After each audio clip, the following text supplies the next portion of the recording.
जो हमारे जवानों को अरुणाचल प्रदेश में पीट रहे हैं। राहुल गांधी के इसी बयान पर सुप्रीम कोर्ट ने कहा है कि अगर आप सच्चे भारतीय होते तो ऐसे बयान कभी ना देते। मतलब ये कि अब कोर्ट से सर्टिफाइड हो गया है कि राहुल गांधी सच्चे भारतीय यानी कि ट्रू इंडियन नहीं है।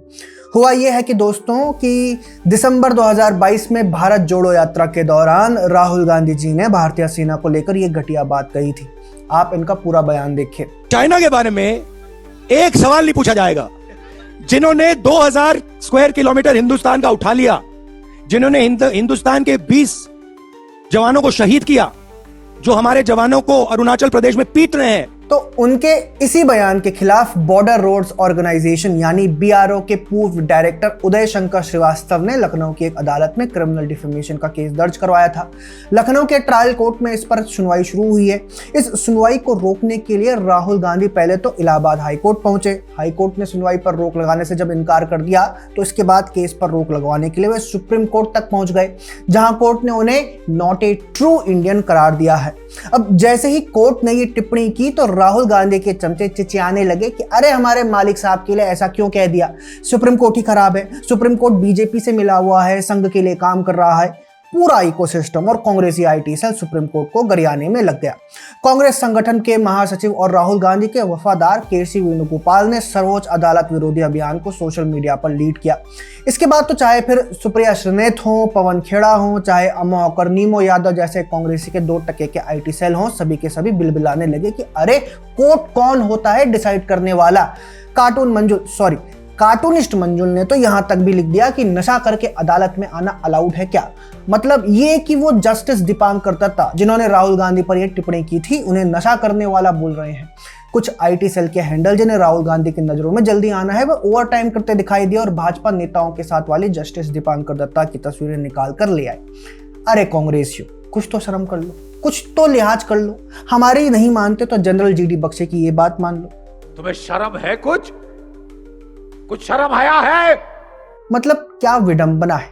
कोर्ट की एक लॉजिकल, संवैधानिक, कानूनी और संसदीय टिप्पणी इनसे बर्दाश्त नहीं हो रही है और ये पार्टी संविधान, लोकतंत्र और न्यायपालिका की स्वतंत्रता की झंडा बदार बनी घूमती है।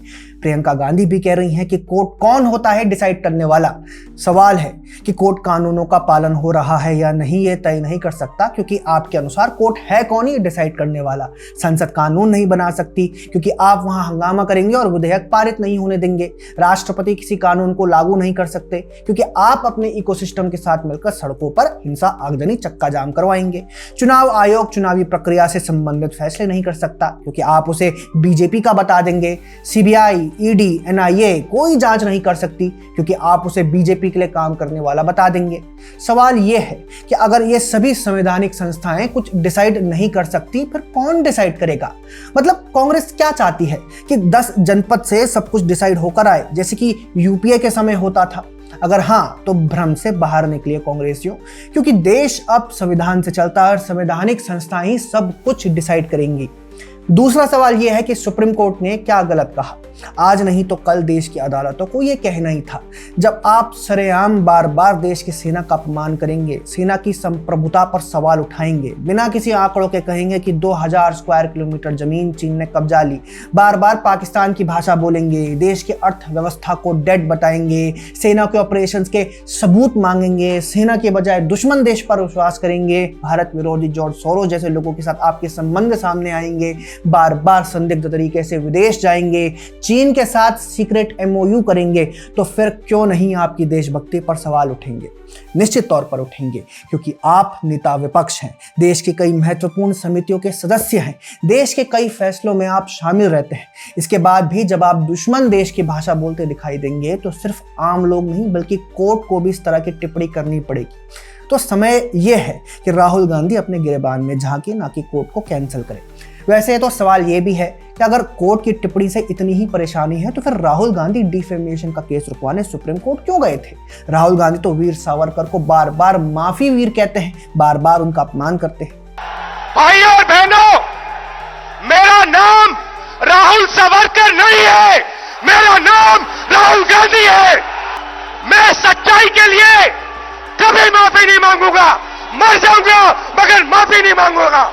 अगर ऐसा नहीं है तो आप क्यों गए अदालतों में केस रुकवाने, सजा रुकवाने, जांच रुकवाने, माफी मांगने? आप क्यों पहुंच जाते हैं? अब तक शायद आधा दर्जन से ज्यादा मामलों में राहुल गांधी माफी मांग चुके हैं। जैसे 2016 के आरएसएस मानहानि केस में उन्होंने सुप्रीम कोर्ट में माफी मांगी, 2019 के रफाल मामले में भी सुप्रीम कोर्ट में माफी मांगी, 2023 के मोदी सरने मामले में भी कोर्ट ने फटकार लगाई और उन्होंने चुपचाप सुनी, तो उसे भी माफी ही समझिए। इसके अलावा भी देश की कई अदालतों में कहीं कहीं उन्होंने सरेंडर किया, कहीं उन्होंने माफी मांगी, और अब सेना को लेकर दिए बयान में भी वे यही चाहते हैं कि माफी मांगकर केस रफा दफा हो जाए।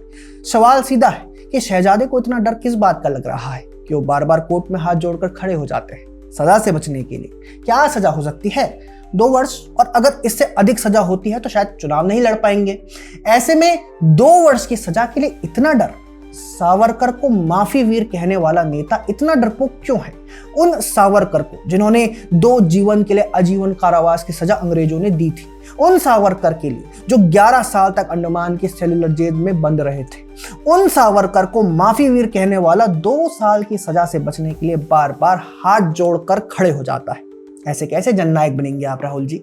खैर, कांग्रेसी सुप्रीम कोर्ट पर भड़के हुए हैं, इसको लेकर आपको क्या कहना है कमेंट सेक्शन में हमें जरूर बताइए।